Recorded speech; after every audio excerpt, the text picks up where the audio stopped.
আজকে সিদ্ধান্ত নিয়েছি যে তৃণমূল কংগ্রেস রাজনৈতিকভাবে তৃণমূল কংগ্রেসের পতন ধরে গেছে। কথা দিচ্ছি, টিল মাই লাস্ট ব্রেথ দুর্গাপুরের মাটিতে দাঁড়িয়ে তৃণমূল কংগ্রেসের বিরুদ্ধে, অন্যায় এবং অত্যাচারের বিরুদ্ধে, যারা নারীদের সম্মান দিতে পারে না, যারা রাজ্যটাকে রসাতলে পাঠাচ্ছে, তাদের বিরুদ্ধে লড়াই চলবে। আমি দুর্গাপুরের ভূমিপুত্র, দুর্গাপুরের সামগ্রিক উন্নয়ন চাই, দুর্গাপুরের মানুষের কাজ চাই, দুর্গাপুরের মানুষ যাতে শান্তিতে থাকে তার সেই ব্যবস্থাটাকে নিশ্চিত করতে চাইছে।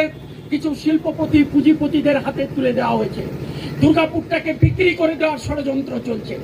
তার বিরুদ্ধেই দাঁড়িয়ে রুখে দাঁড়িয়ে আমাদেরকে প্রতিবাদ করতে হবে। আর সেই প্রতিবাদ করার জন্য আজকে ভারতীয় জনতা পার্টির এই মঞ্চে এসে দাঁড়িয়েছে।